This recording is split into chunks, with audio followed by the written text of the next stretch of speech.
Everyone, मी सोनाली चॅनलवर तुमच्या सगळ्यांचं खूप खूप मनापासून स्वागत. आणि आय नो की नवरात्र संपायला आलेत, तरी पण मी आज तुमच्यासोबत ही नवरात्राची उपवासाच्या फराळांची थाल घेऊन आलेली आहे.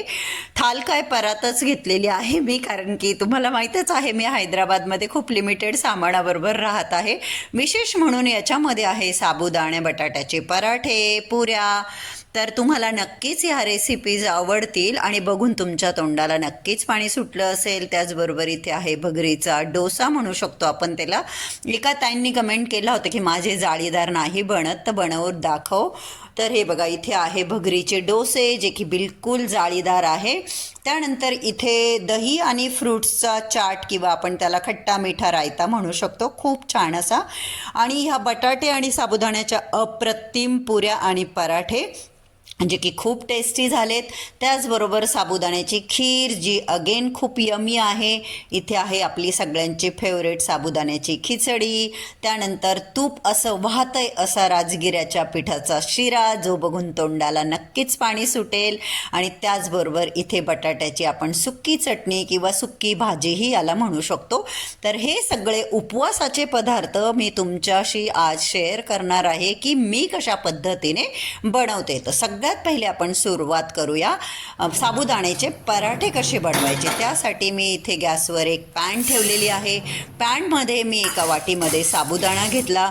नॉर्मल साबुदाणा आहे हा. आणि हा साबुदाणा आता मी एक 4-5 मिनटं गॅसवरती भाजून घेणार आहे. साबुदाणा नॉनस्टॉप आपल्याला हलवत राहायचा आहे, कंटिन्यू हलवत राहायचा आहे. आणि त्याचा कलर चेंज होता कामा नये, तो काळा वगैरे व्हायला नको. 5 मिनटं साबुदाणा भाजल्यानंतर मी तो असा एका प्लेटमध्ये काढून घेतला आणि त्याला पूर्ण थंड करायचं आहे. पूर्ण थंड झाल्यानंतर आपल्याला तो मिक्सरच्या पॉटमध्ये दळून घ्यायचा आहे. चला, साबुदाणा थंड होतोय तोपर्यंत आपण इथं खीर बनवूया. खीर बनवण्यासाठी मी एक भांडं ठेवलं गॅसवर आणि त्या भांड्यामध्ये मी आता 1 कप टाकणार आहे दूध. तर मी इथे बनवत आहे साबुदाण्याची खीर. साबुदाण्याची खीर अनेक वेगवेगळ्या पद्धतीने बनवली जाते. इथे मी एक पळीभर भिजलेला साबुदाणा घेतलाय, तुम्ही बघू शकता. एक पळीभर घेतलाय, कारण मी आणि माझे मिस्टर आम्ही दोघंच आहोत इथं. तर मी एवढेच पदार्थ बनवते की दोघं खाऊन ते संपले पाहिजे. माझे तर आहे उपवास, त्यांचे उपवास वगैरे काही नाही, पण मला कंपनी देतील. साबुदाणा शिजत आल्यानंतर मग मी त्याच्यामध्ये अजून दूध ॲड केलं, कारण की आधीच जर भरपूर दूध टाकलं तर दूध असं ओतू जाईल. म्हणून मी आधी लिमिटेड दुधामध्ये साबुदाणा शिजवून घेतला. आणि जेव्हा साबुदाणा व्यवस्थित शिजत आला त्यावेळेस मग मी अजून दूध टाकलं आणि तेही घट्ट झाल्यानंतर इथे मग मी चमचाने एक साधारण 2 चमचे साखर टाकली आणि 4-5 इलायची मी अशा हिरवी इलायची सोलून घेतली, खलबत्त्यामध्ये कांडून घेतली, त्या टाकल्या. त्याच्यानंतर 4-5 काजू आणि 4-5 बदाम ते पण टाकले आणि छान असे मिक्स करून घेतले. ही खीर माझी आई पाणी आणि दूध एकत्र टाकून आणि जाडसर शेंगदाणे टाकून बनवायची. मला हा आज पण मला आठवते आईच्या हातची साबुदाण्याची खीर मला खूप आवडते. तर आई पाणी आणि दूध टाकून करते आणि मी केलेली आहे अशा पद्धतीने. तर आता ही खीर आपली तयार झालेली आहे ऑलमोस्ट. आपण आता काढून घेऊ. हे बघा, तुम्ही बघू शकता किती छान मस्त यमी डिलिशियस दिसते आपली साबुदाण्याची खीर. आणि एक मोठी वाटीभर ही आपली खीर बनून तयार झाली. आता आपला साबुदाणा मस्तपैकी थंड झाला आहे. तो गरम गरम नाही दळायचा, नाही तर मग काय होईल, चिगट होईल. तर आता हे मी दळून घेणार आहे मिक्सरमध्ये. आणि दळल्यानंतर त्याला आपल्याला छान बारीक गाळणीने गाळून घ्यायचं आहे, बारीक दळायचं आहे त्याला एकदम. आणि हे दळलेलं पीठ तुम्ही 1 महिनाभर एअरटाईट डब्यामध्ये ठेवून तुम्ही वापरू शकता आणि इमर्जन्सीच्या वेळेस घेऊन त्याच्यापासून जे बनवायचं आहे ते बनवू शकता. आता तर मी तात्पुरतं लगेच वापरण्या इतकंच कपभरच घेतलेलं आहे, वाटीभर. इथे मी 2 बटाटे उकडून घेतले आणि माझ्याकडे इथे जी किसणी आहे छोटीशी, तिच्याने मी ते किसून घेणारे. आपल्याला बटाटे किसूनच घ्यायचे, त्याचे असे चंक्स नको राहायला, नाहीतर मग ते पराठे लाटताना ते आपल्याला त्रास देऊ शकता. म्हणून किसणीने किसून घ्यायचे. 2 बटाटे मी किसून घेतले. 1 वाटी मी साबुदाणा घेतला होता, त्याच वाटीने मी बटाटा उकडलेला 1 वाटीभर बटाट्याचा किस घेतला. आणि मिरच्या मी इथे बारीक कट करून घेतल्या, परंतु त्या ग्राइंड करून घ्यायला हव्या होत्या. तुम्ही ही ग्राइंडच करून घ्या. चवीनुसार मी इथे मीठ टाकलं आणि आता आपल्याला पाणी न टाकता हे छान असं मळून घ्यायचं आहे. पाणी लागता लागता आपण घेणार आहोत, पण सध्या आपल्याला हे बटाट्याच्या याच्यामध्येच साबुदाण्याचं पीठ छान मळून घ्यायचं आहे. कारण साबुदाणा पण खूप वेगवेगळ्या प्रकारचा असतो, बटाटे पण वेगवेगळ्या प्रकारचे असतात, म्हणून आपल्याला सुरुवातीला पाणी नाही टाकायचं, नाही तर प्रॉब्लेम होऊ शकता. म्हणून आधी बटाट्यामध्ये छान असं ते मळून घ्यायचं. आणि जेव्हा आपल्याला वाटेल की बुवा हो आता हे खूप असं कोरडं कोरडं वाटतंय, मग अशा वेळेस आपण थोडंसं पाणी घेऊ शकतो. तर मला तर हे मिश्रण मळून घ्यायला, घट्ट असा गोळा बनवायला मला फक्त 1-2 चमचे पाणी लागलं असेल, जास्त नाही. तुम्हाला कमी जास्त पाणी लागू शकतो. तर हे बघा, हे छान असं आता मी हा गोळा एकजीव असा मळून घेणार आहे. इथे माझं पराठे, साबुदाण्याचा पराठ्यांचं कणिक म्हणूयात आपण याला, ते भिजवून झालेलं आहे. आणि आता आपल्याला याला 15 मिनटं रेस्टला ठेवायचं आहे. 15 मिनटासाठी मी ते आता झाकून ठेवते. आता आपण बटाट्याची चटणी करूया. त्यासाठी मी गॅसवर ठेवलेली आहे एक पॅनमध्ये मी थोडंसं टाकलं तूप. तुम्ही जेही उपवासाला खात असाल तूप, तेल, त्याचा तुम्ही वापर करू शकता. इथे मी 2-3 हिरव्या मिरच्या कट करून घेतल्या आणि त्या छान अशा तुपामध्ये परतून घेते. आणि हो, मला इथे तुम्हाला हे सांगायचं आहे, तुम्ही बटाट्याची पातळ भाजी देखील करू शकता, खूप छान लागते. मिक्सरच्या पॉटमध्ये खरपूस भाजलेले शेंगदाणे, हिरवी मिरची, मीठ दळून घ्यायचं आणि तुपात बटाटे परतून ते लिक्विड टाकायचं, खूप छान लागतं. आता इथे मी मिरच्या परतल्यानंतर उकडलेले बटाटे टाकले आणि चवीनुसार मीठ टाकलं आणि हे छान परतून घेते. आणि इथे मी थोडेसे ड्रायफ्रूट कट करून टाकले. तुम्ही भाजलेल्या शेंगदाण्यांचा कूट देखील घालू शकता, किंवा तुम्हाला नसेल घालायचा तर नाही घातला तरी चालेल. आणि जसं मी म्हटलं, तुम्ही शेंगदाणे पातळ वाटूनही टाकलं तरी खूप छान पातळ उपवासाची बटाट्याची भाजी आईकडे होते माझ्या नेहमी. भगरीच्या धिरड्यांबरोबर बटाट्याची पातळ भाजी केली जाते, पण मी असे सुक्की चटणी किंवा सुक्की आपण उकडलेल्या बटाट्यांची भाजी याला म्हणू शकतो, जे आपण पराठ्यांबरोबर खाणार आहोत. तर इथे माझी ही बटाट्यांची चटणी भाजी बनवून तयार आहे. बरीचशी लोक उपवासाला जिरं आणि कोथिंबीर खातात, तर ते वापरू शकतात. तेलामध्ये फोडणीला जिरं टाकू शकता, पण मी तसं काहीच खात नाही. जिरं कोथिंबीर मी नाही खात, म्हणून मी कशालाच वापरलेलं नाही आहे. तर इथे आपलं छान पीठ 15 मिनटं भिजलेलं आहे आणि त्याला परत एकदा छान मळून घ्यायचं. आणि मी असे 6 गोळे करून घेतले, तुम्ही बघू शकता. तर चला आता आपण याचे पराठे बनवून घेऊया. तर पराठे लाटण्यासाठी मी राजगिराचं पीठ एका डिशमध्ये घेतलेलं आहे आणि त्या पिठामध्ये हा पेढा आपण घेतलेला पिठाचा तो त्याच्यामध्ये डीप करून मी लाटते. आता साबुदाण्याचं पीठ म्हटल्यानंतर काठ चिरणारच, हे स्वाभाविक आहे. तर हळूवारपणे व्यवस्थित एकसारखं लाटून घ्यायचं आहे. आणि ते चिरलेलं दिसायला बरं नाही वाटत, म्हणून आपण त्याला गोल कट करून घेणार आहोत. परंतु माझ्याकडे छोट्या साईजचाच इथे डब्बा होता रिकामा, तर तोच मी घेतला आहे. तुम्ही थोडासा मोठा डबा, म्हणजे जेवढी तुमची लाटून झाली आहे पराठा तेवढा मोठ्या साईजचा डब्बा तुम्ही घेऊ शकता. ज्या माझ्या मैत्रिणी नेहमीच माझे व्हिडिओ बघतात त्यांना कल्पना आहेच की मी हैदराबादला लिमिटेड सामान घरातलं घेऊन राहते, त्याच्यामुळे मी बऱ्याच ठिकाणी वाट्या लोट्यांऐवजी हाताचा वापर केलेला आहे बिनधास्त. तर प्लीज तेवढं अंडरस्टँड करून घ्या. तर हे बघा, डब्बा अजून थोडा मोठा असता तर मोठा पराठा कट होऊ शकत होता, परंतु डब्याची साईज छोटी असल्यामुळे मी असा छोटासाच पराठा कट करून घेतला. आणि हो, हे काठ आपल्याला परत घ्यायचे लाटायला, सॉफ्ट आहे ते एकदम पीठ मस्तपैकी. तर चला, ते तापलेल्या तव्यावर मी थोडंसं तूप सोडलं आणि तुपावरती आता हा पराठा ठेवणार आहे. जसं मी म्हटलं, तुम्ही तुमच्या आवडीनुसार तुपाचा, तेलाचा कसलाही वापर करू शकता. असं काही कंपल्सरी नाही की तूपच लावलं पाहिजे. एका बाजूने थोडंसं असा गोल्डन शिकल्या गेल्यानंतर आपल्याला बाजू पलटून द्यायची आहे आणि दोन्ही बाजूने पलटवून आपल्याला छान असा तो शेकून घ्यायचा आहे हा पराठा. बरं, याच्यामध्ये तिखट, मीठ आणि मिरची असल्यामुळे याच्याबरोबर काही पाहिजेच असं नाही. हा असा पण खूप टेस्टी लागतो. हे बघा किती सुंदर दिसतोय, यम्मी टेस्टी. तर असेच मी आता काही पराठे बनवून घेणार आहे. नंतर मी विचार केला की आपण ह्याच पराठ्यांच्या पुऱ्या देखील तुम्हाला बनवून दाखवू. आणि हो, मला सांगायला आवडेल तुम्हाला की नवरात्राचं वैशिष्ट्य आहे, मला नवरात्रामध्ये बिलकुल भूक लागत नाही उपवासांमध्ये. तर मी फक्त भगर बनवत असते, साधी भगर बनवते आणि ती कधी दह्याबरोबर, कधी दुधाबरोबर आणि कधी झिरक्याबरोबर, शेंगदाण्याचं पिठलं ज्याला कोणी कोणी लोक बोलतात, अशी मी खाते. खाते, पण आज मी एवढे सगळे पदार्थ फक्त आणि फक्त तुम्हाला दाखवण्यासाठी बनवलेले आहेत, जे की आता मिस्टरांनाही माझ्या जेवण म्हणून फराळच खावावं लागणार आहे. तर तुम्ही इथे बघितले मी छान असे बरेचसे पराठे करून घेतले, छान दोन्ही बाजूने त्यांना शेकून घेतलं आणि त्यानंतर आपण सेम त्याच साईजचे लाटलेल्या कट केलेल्या पुऱ्या करणार आहोत. तर हे बघा इथे मी तेल गरम करून घेतलं आणि तेलामध्ये ह्या पुऱ्या सोडल्या.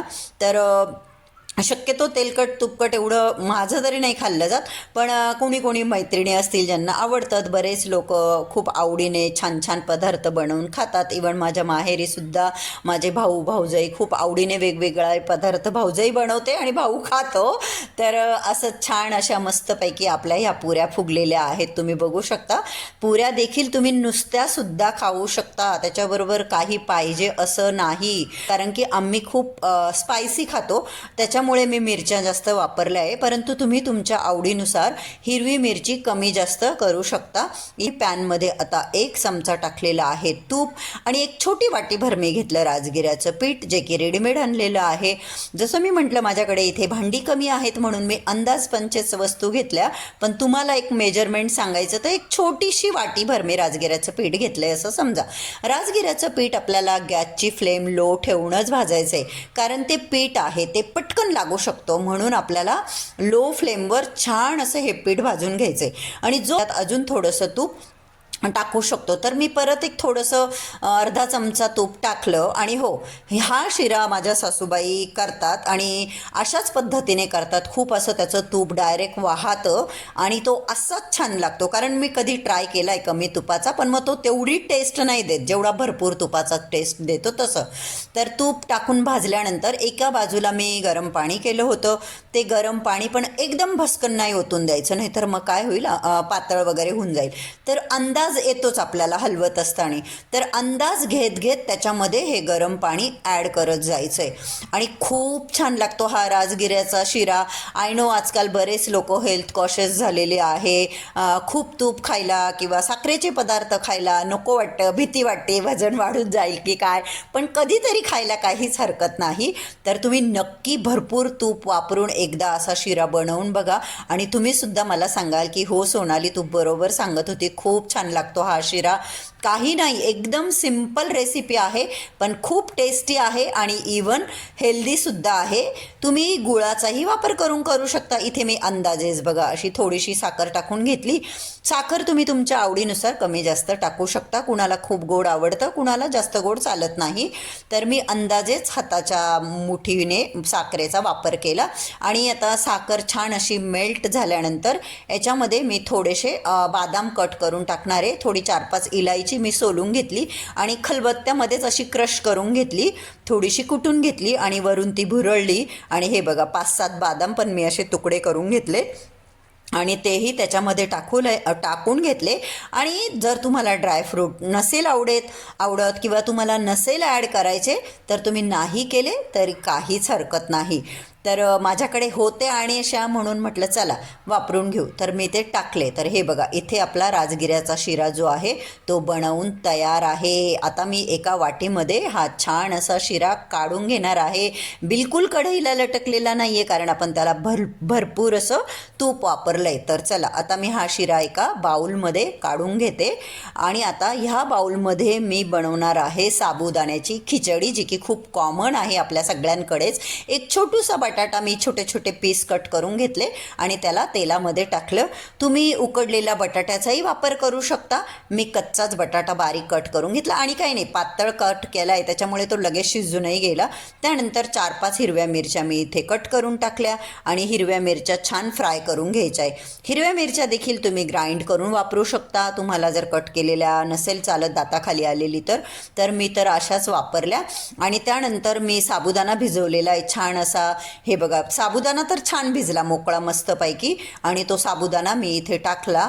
त्यानंतर मी हे सगळं बनवण्याच्या जस्ट आधीच साबुदाण्याचं कूट केलं ॲक्च्युली. तर मला ना खिचडीमध्ये असे अर्धळे सगळे शेंगदाणे खूप आवडतात खायला, म्हणून मी थोडे असे जाडसर ठेवले. तुम्ही जर बघाल तर 4-5 चमचे शेंगदाण्याचं कूट टाकलं, चवीनुसार मीठ टाकलं आणि मस्तपैकी आता परतवून घेणार आहे. पण आता कसं आहे जिकडचा तिकडचा साबुदाणा वेगवेगळा असतो. आता हैदराबादच्या साबुदाण्याची बनवायची मला अजून तर काय एवढी सवय नाही. साबुदाणा तर छान भिजला होता मोकळा मस्तपैकी, पण जशी जशी मी खिचडी परतत होते ती थोडीशी चिगट चिगट व्हायला लागली. आता चलायचंच म्हटलं, ठीक आहे, प्रत्येक ठिकाणचा साबुदाणा हा वेगळा असतो. एवढी काही चिकट नाही झाली, पण थोडीशी चिकटच झाली, जबकि साबुदाणा छान असा मोकळा भिजला होता. पण खिचडी मात्र खूप टेस्टी झाली होती, खूप यमी झाली होती. खिचडीला छान परतून घ्यायचं आहे. कच्चा साबुदाणा राहिला तर तो आपल्याला पोटामध्ये त्रास देऊ शकतो, म्हणून खिचडी व्यवस्थित परतून घ्यायची आहे. इथे आपली खिचडी तयार झालेली आहे. आता मी इथे बनवत आहे दह्याचा खट्टा मिठा रायता म्हणू शकतो, दह्याचा चाट म्हणू शकतो आपण, दही फ्रूट चाटही म्हणू शकतो याला. 2 चमचे घट्ट मी दही घेतलं, त्याच्यामध्ये 2 छोटे चमचे टीस्पून साखर टाकली आणि ती फेटून घेतली. हा चाट खाताना साखर अशी दाताखाली येते ना, क्रंच, तो छान वाटतो. तुम्ही पिठी साखरेचाही वापर करू शकता जर तुम्हाला साखरेचे दाणे नसेल आवडत तर, आणि असे ते जरा वेळात पगळूनच जाणार आहे. 1 चमचा मी 1 केळी अशी बारीक कट करून घेतली. माझ्याकडे घरामध्ये जे 2 फ्रूट्स होते त्यांचा मी वापर केला. 2 चमचे मी इथे डाळिंबाचे दाणे, अनारदाणा ते घेतले आणि आता हे छान मिक्स करून घेणार आहे.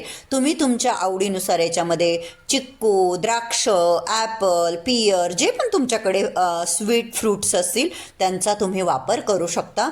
मी 2च फ्रूटचा वापर केला आहे, पण बिलीव्ह मी गाईज, हे जरी एवढं सिम्पल रेसिपी वाटत असेल, खूपच सिम्पल आहे नाही का, दही साखर आणि 2 फ्रूट घेतले, परंतु मी तुम्हाला सांगेल की तुम्ही नक्की एकदा हे बनवून बघा.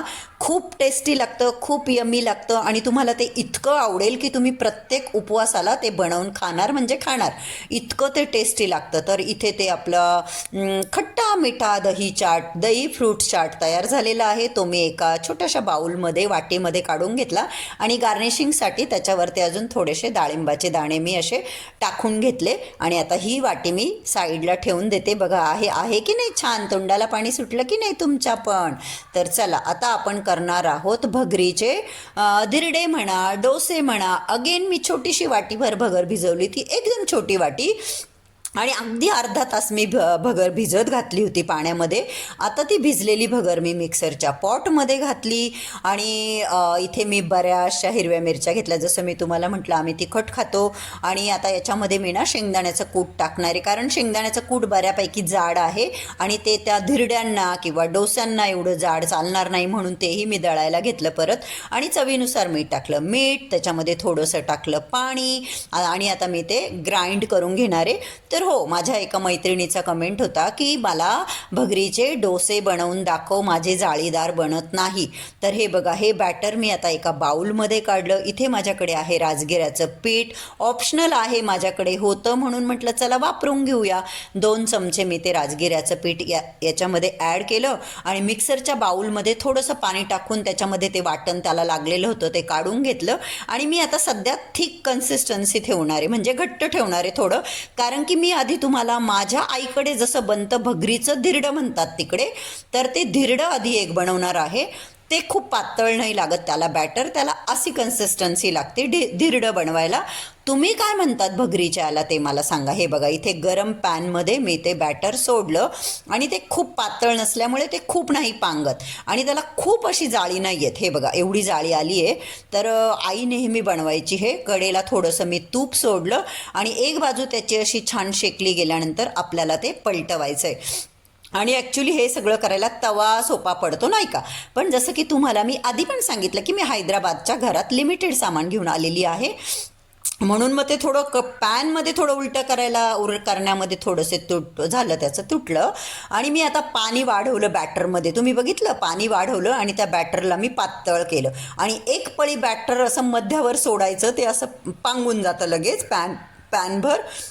आणि ते थोडंसं एक बाजू शेकली गेल्यानंतर कडेला थोडंसं असं त्याला तूप सोडायचं आणि तूप सोडल्यानंतर मग त्याची खालची बाजू जेव्हा शिजते ना तर तेव्हा मग ते पलटून द्यायचं. हे बघा, हा किती छान जाळी धरलेली आहे.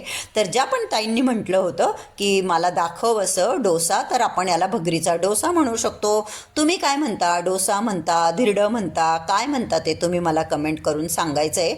इथे आपला भगरीचा आपण डोसाच म्हणू शकतो. म्हणूयात डोसा डोशासारखाच दिसतोय बघा की किती यम्मी दिसतोय आपला भगरीचा डोसा. तर इथे माझा डोसा बनवून तयार झालेला आहे. मी 1-2-3च बनवले आत्ता, बाकीचं बॅटर सगळं तसंच ठेवून देणार आहे कारण की ते गरम गरम बनवेल मिस्टरांना आल्यानंतर. तर हे बघा इथे ही आपली आहे सगळ्यात पहिले बनवलेली साबुदाण्याची खीर. त्यानंतर इथे आहे आपले साबुदाणे बटाट्याचे पराठे जे की खूप छान दिसत आहे, मस्त आणि चवीला पण खूप छान लागले. तर तुम्ही सुद्धा नक्की बनवून बघायचं आहे. त्याचबरोबर इथे आहे आपल्या साबुदाणे बटाट्याच्या पुऱ्या. ह्या सुद्धा खूप यमी झाल्या होत्या आणि दिसतच आहे, तुम्हाला लक्षातच येत असेल बघूनच की खरोखर खूप छान झाल्या आहेत. इथे आपली ठेवली बटाट्याची चटणी, त्यानंतर इथे मी ठेवला हा राजगिऱ्याच्या पिठाचा शिरा, त्यानंतर इथे ठेवली आपली साबुदाण्याची खिचडी आणि इथे ठेवला आपला दह्याचा खट्टा मिठा फ्रूट्स चाट आणि भगरीचे डोसे. तर हे बघा इथे आपले सगळे पदार्थ परातीमध्ये ठेवण्यात आले कारण की माझ्याकडे एवढ्या मापाची थाल इथे तरी नाही आहे. तर इथे आपण याला फराळाची थाल म्हणण्यापेक्षा आय थिंक फराळाची परात म्हटलेलं बेस्ट राहील. तर हे सगळे पदार्थ आपले बनवून झालेले आहे. तर यापैकी कुठला पदार्थ तुम्हाला सगळ्यात जास्त आवडला, कशी वाटल्या माझ्या ह्या सगळ्या रेसिपी, यापैकी तुम्ही कुठली रेसिपी ट्राय करणार आहे, खीर बनवणार आहे का तुम्ही पराठे बनवणार आहे की पुऱ्या बनवणार आहे, जे काही तुम्ही बनवणार असाल ते तुम्ही मला कमेंट करून सांगायचं आहे. आणि हे बनवल्यानंतर शूट घेतल्यानंतर माझ्याकडून बिलकुल कंट्रोल झाला नाही. मी सगळे पदार्थ थोडे थोडे घेऊन माझं जे सकाळचं फराळ होतं ते मी हे सगळं बनवल्यानंतर सगळे पदार्थ घेऊन टेस्ट केले आणि मला सगळ्यात जास्त काय आवडलं असेल तर हा दही फ्रूट चाट प्रचंड खूप छान लागला आणि शिरा पण खूप छान झाला आहे आपला. तर तुम्ही पण हे पदार्थ नक्की बनवून बघा. असेही आपले आठवड्यामध्ये उपवास असतातच. सोमवार, गुरुवार, एकादशी, चतुर्थी, मंगळवार, शनिवार आपण बायका म्हटलं की आपण उपवास करतच असतो. तर नक्की तुम्ही यापैकी पदार्थ बनवून बघा. आणि आजचा हा माझा फराळाची परात, फराळाची रेसिपीचा व्हिडिओ तुम्हाला कसा वाटला तुम्ही मला कमेंट करून कळवायला अजिबात विसरू नका. तुम्ही समजू शकता ॲट अ टाईम एवढे सगळे पदार्थ मी बनवले, किती सगळी मी मेहनत घेतली तुम्हाला दाखवण्यासाठी हे सगळे पदार्थ बनवले. तर मी तुमच्या छान छान कमेंटची वाट बघत आहे. तर यापैकी कुठला पदार्थ तुमचा फेवरेट आहे, तुमचा आवडीचा आहे तेही तुम्ही मला कमेंट करून कळवायचं आहे. तर आजचा हा व्हिडिओ आवडला असेल तर व्हिडिओला लाईक करा. चॅनलला अजून सबस्क्राईब केलं नसेल तर प्लीज माझ्या चॅनलला सबस्क्राईब करा. आणि पुन्हा एकदा तुम्हाला सगळ्यांना नवरात्रीच्या खूप खूप शुभेच्छा. माता राणी तुमच्या सगळ्या चांगल्या इच्छा पूर्ण करो हीच मातेच्या चरणी प्रार्थना.